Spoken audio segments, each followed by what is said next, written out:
इब्रानियों के नाम पत्र अध्याय 9। पहले विधान की उपासना। पहले विधान के भी अपने उपासना संबंधी नियम थे और उसका अपना पार्थिव मंदिर भी था। एक तंबू खड़ा कर दिया गया था। उसके अगले कक्ष में दीपाघर था, मेज थी और भेंट की रोटियां थी। यह मंदिर गर्भ कहलाता था। दूसरे पर्दे के पीछे का कक्ष परम पावन मंदिर गर्भ कहलाता था। वहां धूपदान की स्वर्णमय वेदी और विधान की स्वर्ण से मणी हुई मंजूषा थी। मंजूषा में मन्ना से भरा हुआ स्वर्णमय पात्र था। हारून की छड़ी थी जो पल्लवित हो उठी थी और विधान की पाटियां थी और मंजूषा के ऊपर प्रायश्चित का स्थान आच्छादित करने वाले महिमामय केरूब में विराजमान थे। इन सब का विस्तृत विवरण यहाँ अपेक्षित नहीं है। यही मंदिर की व्यवस्था थी। उपासना की विधियां संपन्न करने के लिए याजक हर समय उसके अगले कक्ष में जाया करते थे, किंतु प्रधान याजक ही वर्ष में एक बार पिछले कक्ष में वह रक्त लिए प्रवेश करता था जिसे वह अपने और प्रजा के दोषों के लिए प्रायश्चित के रूप में चढ़ाता था। इस प्रकार पवित्र आत्मा यह दिखलाना चाहता है कि जब तक पहला तंबू खड़ा है तब तक परम पावन मंदिर गर्भ का मार्ग खुला नहीं है। वह वर्तमान समय का प्रतीक है। वहाँ जो भेंट और बलिदान चढ़ाए जाते हैं वे चढ़ाने वाले को अभ्यंतर पूर्णता तक नहीं पहुँचा सकते। वह बाध्य नियम है जो खान पान एवं नाना प्रकार के शुद्धिकरण विधियों में संबंध रखते हैं और सुधार के समय तक ही लागू है। मसीह का बलिदान। किंतु अब मसीह हमारे भावी कल्याण के प्रधान याजक के रूप में आए हैं और उन्होंने एक ऐसे तंबू को पार किया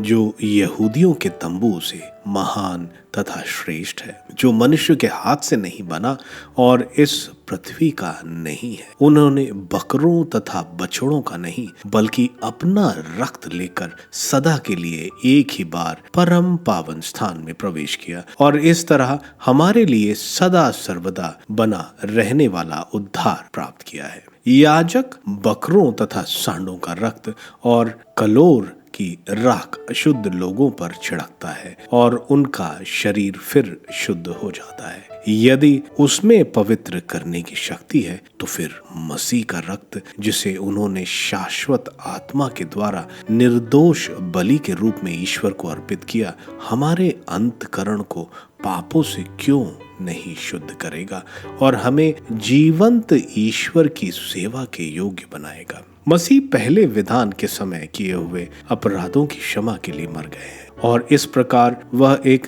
नए विधान के मध्यस्थ हैं। ईश्वर जिन्हें बुलाते हैं वे अब उसकी प्रतिज्ञा के अनुसार अनंत काल तक बनी रहने वाली विरासत प्राप्त करते हैं। वसीयतनामे के विषय में वसीयतकर्ता की मृत्यु का प्रमाण पत्र देना पड़ता है, क्योंकि मृत्यु के बाद ही वसीयतनामा कारगर होता है। जब तक वसीयतकर्ता जीवित है तब तक वसीयतनामा कारगर नहीं हो। इसलिए रक्त के बिना प्रथम विधान का प्रवर्तन नहीं हुआ था, क्योंकि जब मूसा ने सारी प्रजा के सामने संहिता की सब आज्ञाओं को पढ़कर सुनाया था तो उन्होंने जल, लाल ऊन और जूफे के साथ बछड़ों और बकरों का रक्त ले लिया था और उसे संहिता के ग्रंथों और सारी प्रजा पर छिड़कते हुए कहा था, यह उस विधान का रक्त है जिसे ईश्वर ने तुम लोगों के लिए निर्धारित किया है। उन्होंने तंबू और उपासना में प्रयुक्त सभी पात्रों पर वह रक्त छिड़क दिया था। संहिता के अनुसार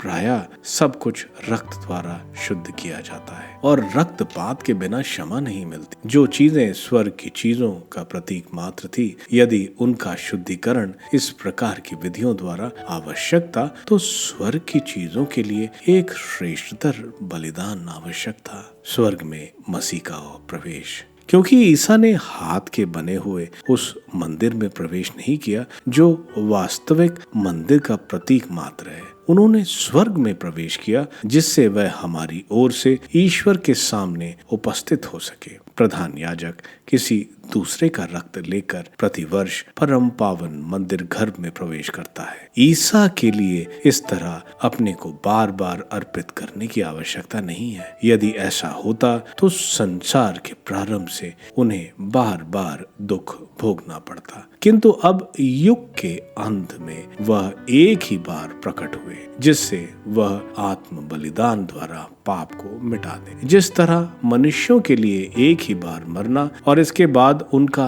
न्याय होना निर्धारित है, उसी तरह मसीह बहुतों के पाप हरने के लिए एक ही बार अर्पित हुए। वह दूसरी बार प्रकट हो जाएंगे, पाप के कारण नहीं बल्कि उन लोगों को मुक्ति दिलाने के लिए जो उनकी प्रतीक्षा करते हैं।